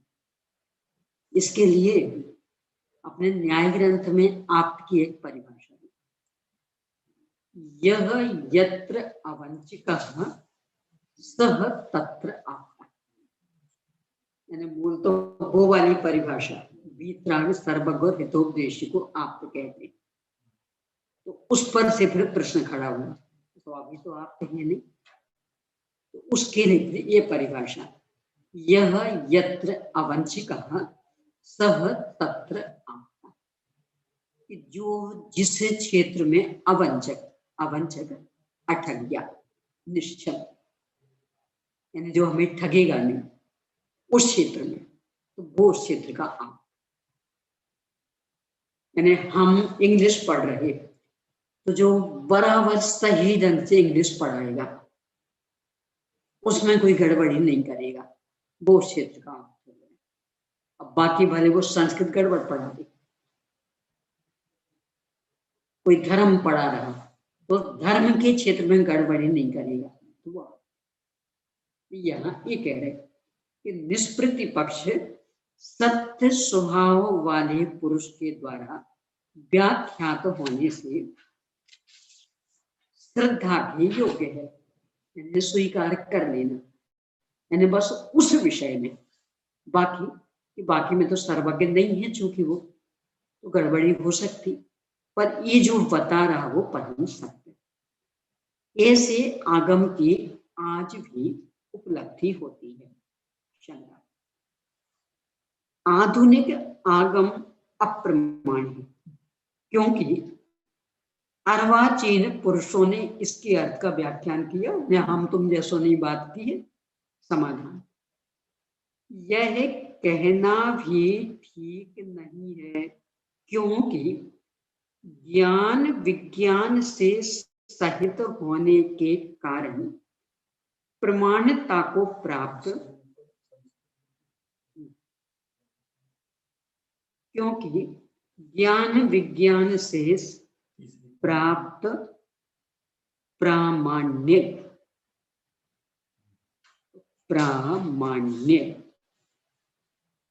तो नीचे भी यथाश्रुत व्याख्यात्रिनाम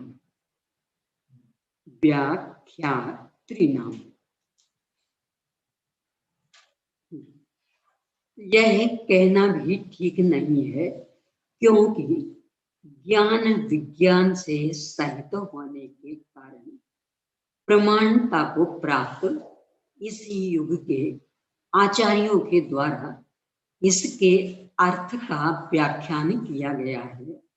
इसलिए आधुनिक आगम भी प्रमाण, उन्हें अपने मन से कहा कोई बात लिखी, उन्हें तो जो उनको पूर्वाचार्यों की परंपरा से मिली उसको ही अपने ज्ञान विज्ञान के माध्यम से विस्तृत किया है, फैलाया, इसलिए वो भी प्रामाणिक।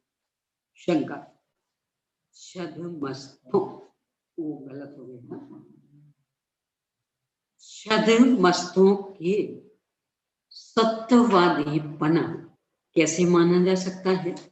समाधान, नहीं, क्योंकि श्रुति के अनुसार व्याख्यान करने वाले आचार्यों के प्रमाणता मानने में कोई विरोध नहीं है।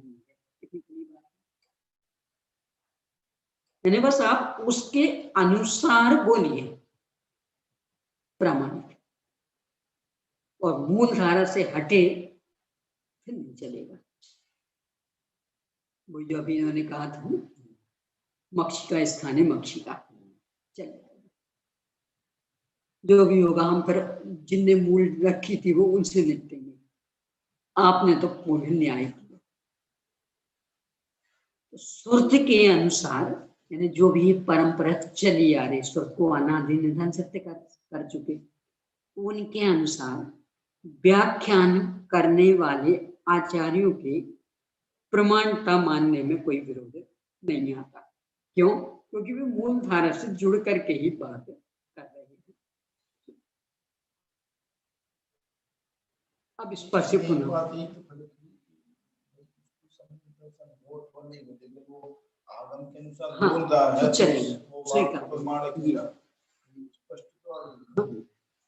इन्हें बोलने वाले का, लिखने वाले का व्यक्तित्व तो हम नहीं देखेंगे, हम तो बात देखेंगे। यदि बात मूल परंपरा से जुड़ के है तो वो प्रामाणिक। अब बोलने वाले का व्यक्तित्व उसकी सजा भोग भोगेगा। व्यक्तित्व तो उज्जवल होगा, उसे लाभ मिलेगा, उज्जवल नहीं होगा उसे हानि होगी। पर हमारी प्रामाणिकता का आधार अनादि निधन मूल परंपरा से जुड़े हुए बच्चे, वो व्यक्ति नहीं। शंका, आगम का यह अर्थ प्रामाणिक गुरु परंपरा के क्रम से आया हुआ है, यह कैसे निश्चय किया जाए? वे सभी कहेंगे ऐसे ही है, ऐसे ही है। समाधान, नहीं, क्योंकि प्रत्यक्षभूत विषय में तो सब जगह विसंवाद उत्पन्न नहीं होने से निश्चय किया जा सकता है। दो तरह से उत्तर दे रहे हैं, एक तो प्रत्यक्ष विषय और एक परोक्ष। तो जो ये चीजें प्रत्यक्ष ज्ञान गोचर, इसमें तो किसी को भी संवाद है नहीं, यानी आग को सब गर्म कहेंगे, कोई भी कहे सबको स्वीकार, इसमें तो किसी को भी संवाद नहीं। क्यों? साम्य व्यवहारिक प्रत्यक्ष गोचर। तो परोक्ष और परोक्ष विषय में भी, जिसमें परोक्ष विषय का वर्णन किया गया है, वह भाग अभी संवादी आगम के दूसरे भागों के साथ आगम की अपेक्षा एकता को प्राप्त होने पर अनुमानादि प्रमाणों के द्वारा बाधक प्रमाणों का अभाव सुनिश्चित होने से उसका निश्चय किया जा सकता है। क्या कह रहे हैं? परोक्ष विषय जो हमें सीधे ज्ञान गोचर नहीं, तो उसके संदर्भ में दो तरह का, एक तो ये कि जो बिल्कुल निर्दोष आगम चला रहा, वहां सर्वत्र वही बात लिखी, यानी विश्व में जाति अपेक्षा से 6 द्रव्य होते, तो हमने तो नहीं देखे, हमारे लिए प्रत्यक्ष नहीं है, तो माने कि नहीं माने कि जितना जो भी प्रामाणिक आगम आज हमें उपलब्ध है, क्योंकि सब में यही लिखा है कि विश्व में जाति अपेक्षा 6 द्रव्य, विश्व में जाति अपेक्षा 6 द्रव्य, इस तरह से आगम की एकता हो गई, यानी एक समान, इसलिए प्रामाणिक। एक बात। दूसरी बात, अनुमानादि प्रमाणों के द्वारा बाधक प्रमाणों का अभाव सुनिश्चित होने से, सब राग धर्म की वितरागता है। सुख स्वयं में से मिलता कि पर से मिलता, क्षणिकता के आलम्बन से मिलता कि ध्रुव के आलम्बन से, तो ये अनुमान आदि से आप देख लो, किसी के प्रति भी दाग हुआ, व्यक्ति सुखी होता कि दुखी होता? देखो ऐसा नहीं, 2 लड़के लड़की अपरिचित है, कोई लेना देना नहीं, अपने अपने में मस्त, यानी एक दूसरे से कुछ मतलब नहीं। अब आज उनकी सगाई हो गई, सगाई होते साथ ही संबंध बना। अब इसके बाद लड़के को पता लगा, आज लड़के को बुखार आ गया, मान लो कदाचित इस कॉलेज में पढ़ते हो तो इस तरह से तो पता लग जाता था, आज उसकी तबीयत ठीक नहीं, उसकी तबीयत ठीक नहीं, तब कैसा लगता था। और चूंकि अब सगाई हो गई, अब वही समाचार मिला, अब क्यों परेशान होगा? तबीयत ठीक नहीं के बारे में तो कितनी बार समाचार मिले, तब कुछ भी असर क्यों नहीं पड़ता था, आज असर क्यों पड़ा? दाग के कारण। और धर्म किसे कहते? यो धरती उत्तमे सुखी, यानी जो उत्तम सुख में रख दे उसे धर्म कहते। तो दाग से तो हम दुखी हो गए, और तो वो धर्म कैसे हो सकता? वो बीतराग था, लेना देना मस्त।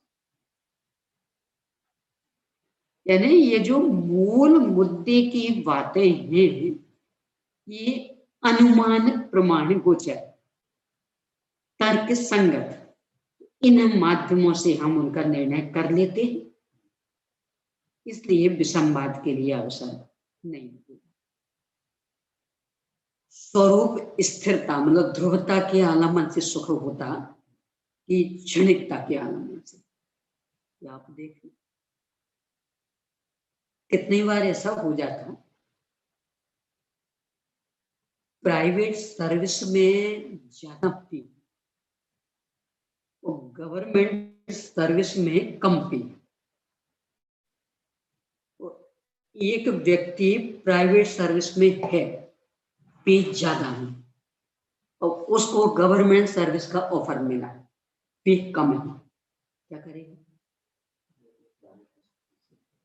ज्यादा छोड़ के कम?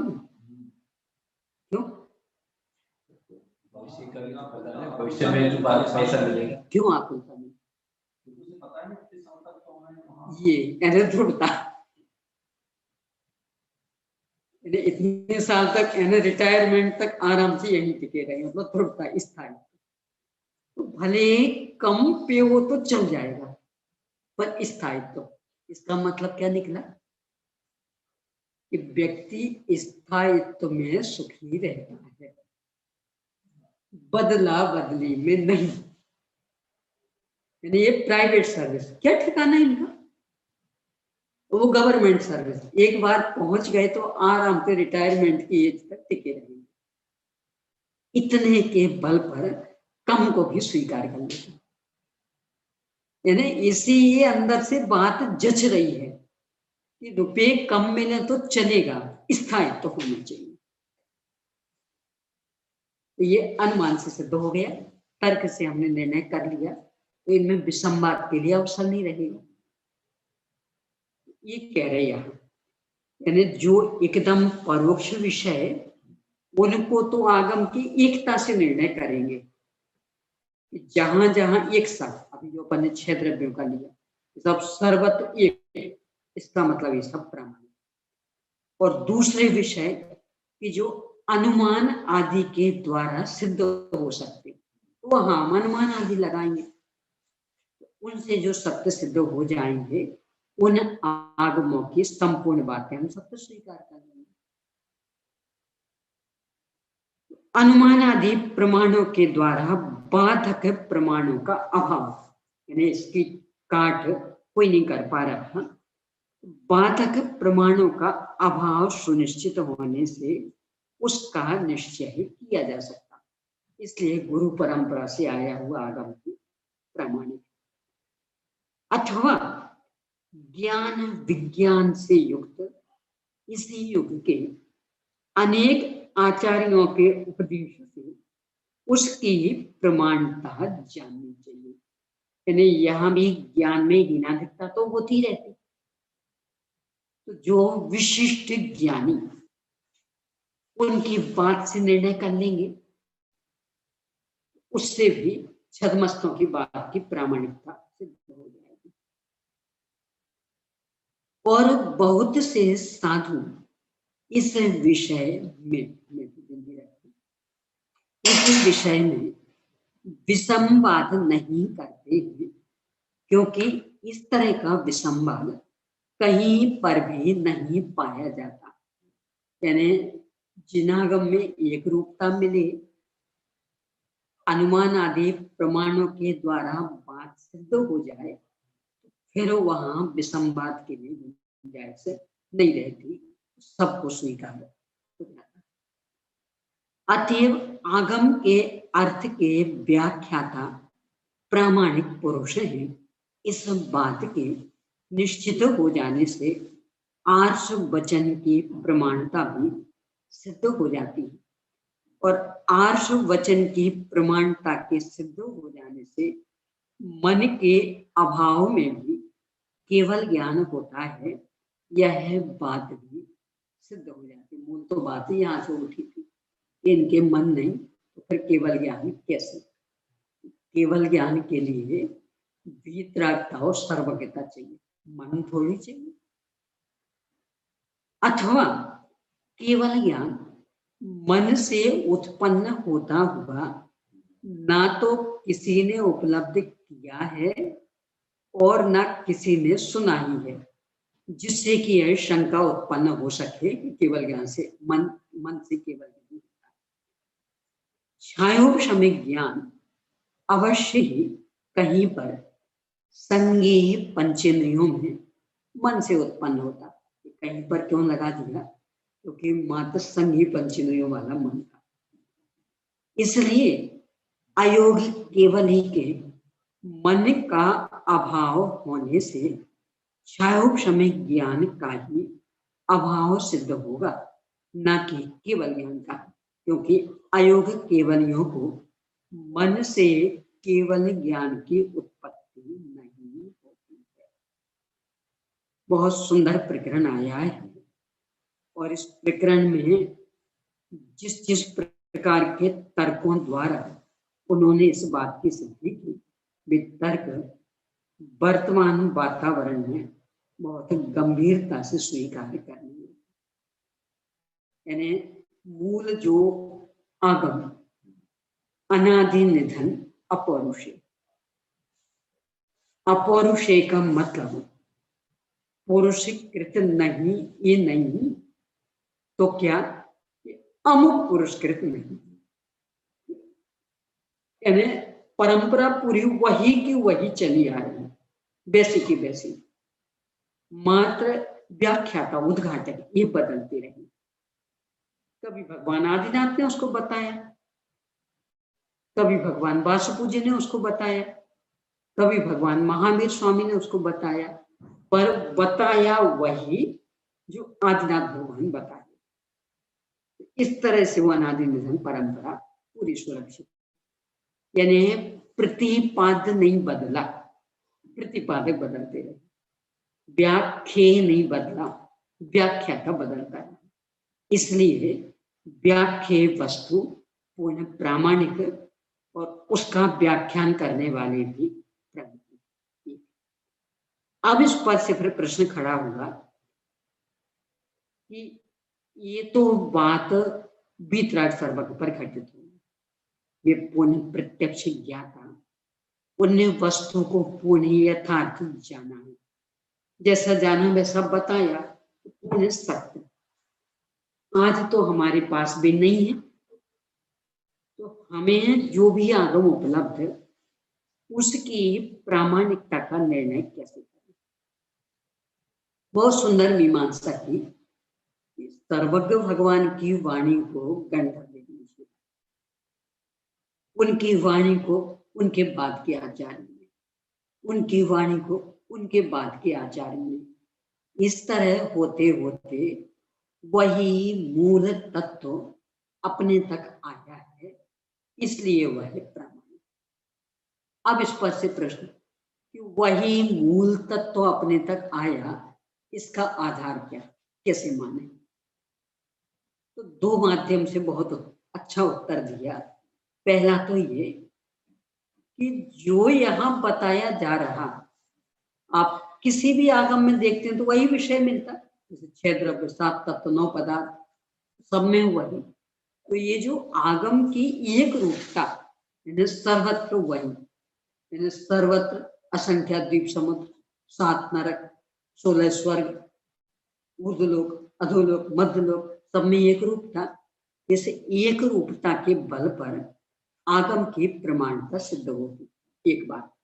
दूसरी बात कि जो विषय अनुमान आदि प्रमाणों द्वारा सिद्ध होते हैं उन्हें हम सुनिश्चित बाधक प्रमाण का अभाव, यानी उसको खंडन करने वाला कोई भी प्रमाण नहीं पाया जाता, तो अनुमान प्रमाण से भी उसकी हम सिद्धि कर लेते हैं। इसलिए जो भी आगम अपने पास उपलब्ध है वह पूर्व परंपरा का ही पोषक, पूर्व परंपरा का ही अनुकरण करता हुआ आया, ये बात सिद्ध होती और इसलिए अभिसंध।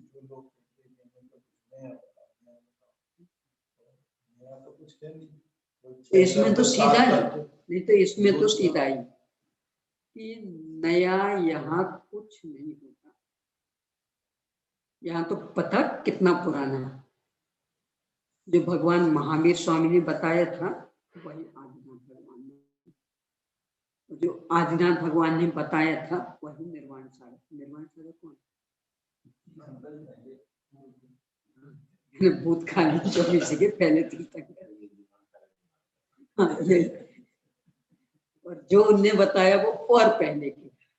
तो यहाँ तो सब कुछ पुराना पुराना पुराना ही है, नया यहाँ कुछ नहीं। विश्व ही पुराना, सातन में कौन नया पुराना?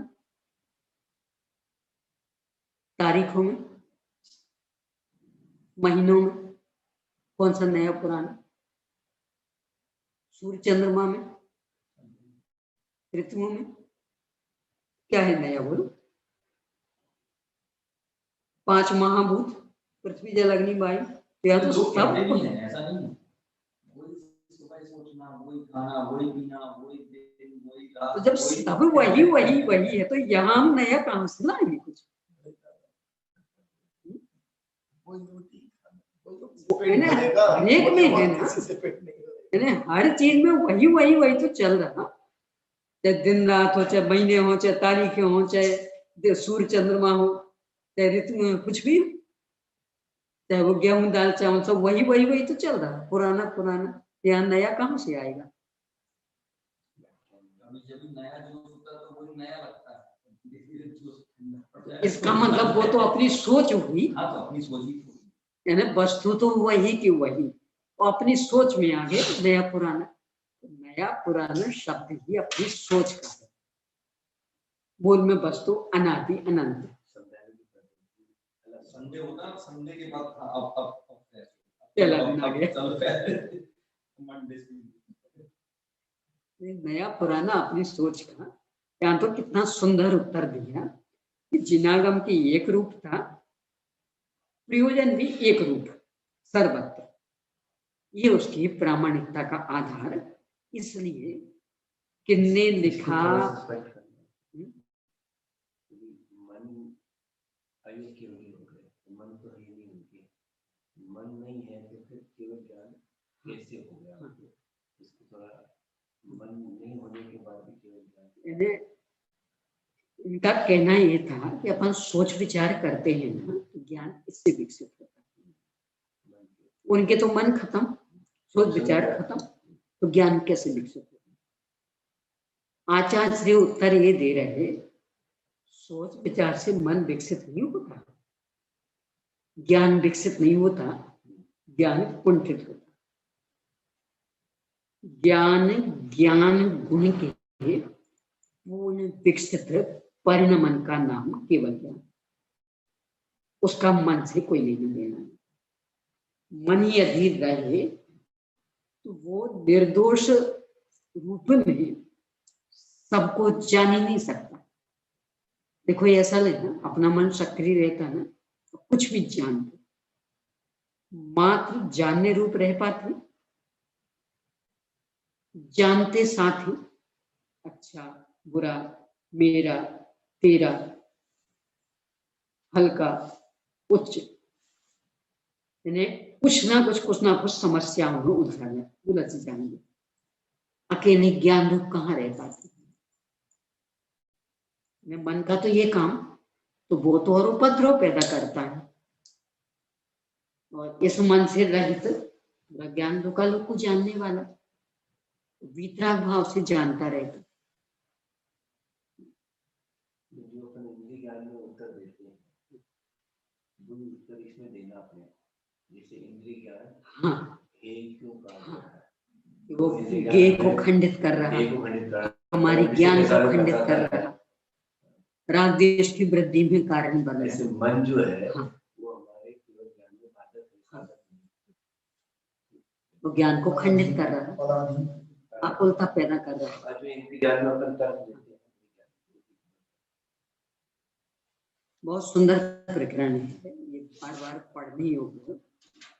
और वर्तमान वातावरण की दृष्टि से तो गंभीरता पूर्वक विचार करनी है। अभी समाप्त नहीं हुआ है और भी आने वाला है।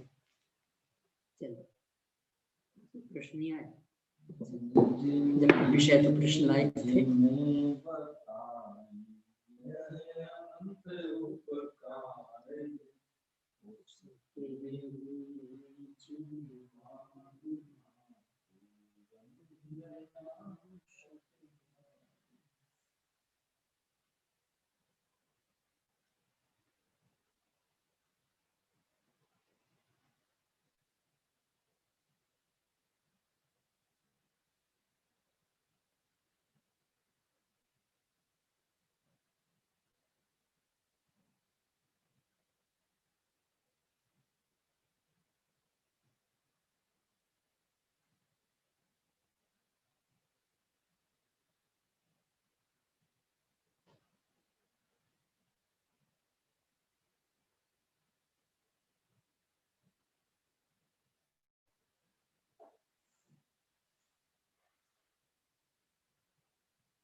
विद्यासंगम जीवानी माता की जय। अहिंसा मही जैन धर्म की जय। पंच परमेष्टि भगवान